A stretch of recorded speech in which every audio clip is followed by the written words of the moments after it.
The lesson. Oh, yeah. While you're experiencing, this part in your childhood, did you also end up getting involved in, some of the street shit? Because obviously through your music, the theme of street shit carries all the way through. Yeah. There was a lot of, don't want to incriminate myself, but there was a lot of not right behaviour, some would say. But for me, it was more of survival. My parents did what they could. They weren't the richest. We weren't the richest family, but they did what they could. But unfortunately, it wasn't enough for me. And when I say that, I mean I didn't feel right from the age of maybe 14. I didn't feel right that my parents were spending their money on me. So it was, I got to get mine. You know what I mean? Yeah. So you would say that around the age of 14, 15-ish is when you started to dabble in the street shit. Yeah. And, obviously without saying too much, can you talk about some of the things that you were getting involved in at that early age? Obviously it started with a bit of borrowing from shops, and then it went on to people donating their phones and stuff like that. But I was lucky that I wouldn't. So it started with a little bit of shop stuff, then on the street people stuff, and then went into business, retail. But then luckily for me, my partner fell pregnant with my first son. So that really changed me for the better, man, big time. Yeah, right. And then so at what age did you find out that you were having... Shit, maybe... Okay, how old is he now? Would have been maybe 20, 23, 24. So I kind of, when I hit 18, I did step back a bit from all that street shit. Only because I knew I'm 18 now. If I get done, I'm going big boys.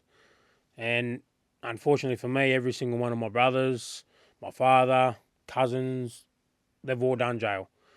So I looked at that as a motivation to keep me out. You know what I mean?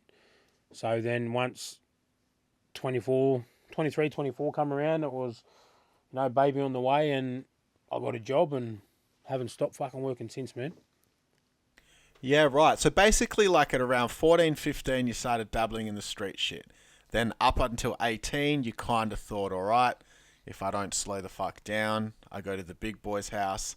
And then a few years later, you've had a kid, and that's pretty much set you straight.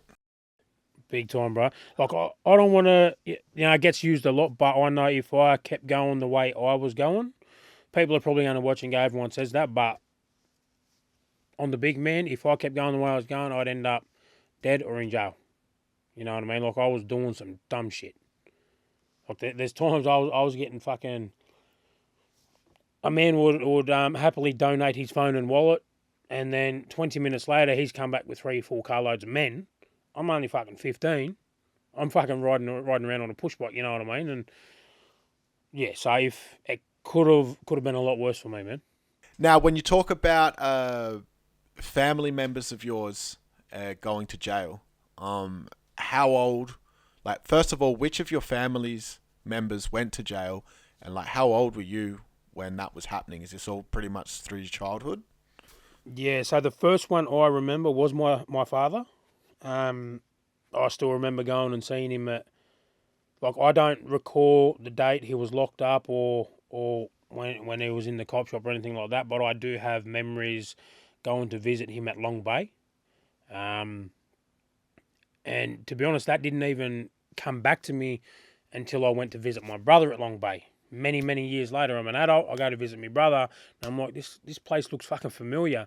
And then that's when I started having memories of, hang on, we used to sit there, there used to be this there, I remember that painting on the wall, you know what I mean? And that's when, so the earliest days I'll probably maybe 7 or 6. Yeah, right. And when you look back at it now, what sort of impact did it have on you, your father, and your brother both going to jail? Yeah, so with my father, I couldn't really say what sort of impact it had, as I was so young. But seeing my brothers go in and out, that, like I said, man, that was a motivation for me. Not only with the jails in and out, but also the drug abuse and everything else surrounding the way that I grew up. It was fuel for me to try and get away from that street shit and do better. I could never get there, but the spark was there. You know what I mean? And then once the partner fell pregnant, that just went bang and I was good. So there was my eldest brother, when he first went, that was more of a kick in the face. Like I'd lay at home and read letters from him and cry. I'm a fucking 20-year-old. I was a 20-year-old man at the time, and I'd sit there and fucking cry because he was, and it hurts saying it now, like he was my best mate. You know what I mean? And to see what he was and what he had to where he is now, it's a big heartbreak, and that's because of jail. You know, so he was like me. He wasn't for the drugs. It was about money. You know what I mean? And that's how he always was. Went to jail the first time, come out, it was okay. Then the second whack he done, that's when it got the better of him, and he ended up on the shit and got out, and you know what I mean? Now it's fucked. It's fucked, bro. Sorry to hear, man.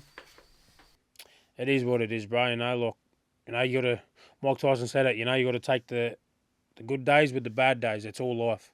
If you don't have fucking shit days and shit moments, you're not doing life, you know? So The lesson. 927. Oh, yeah.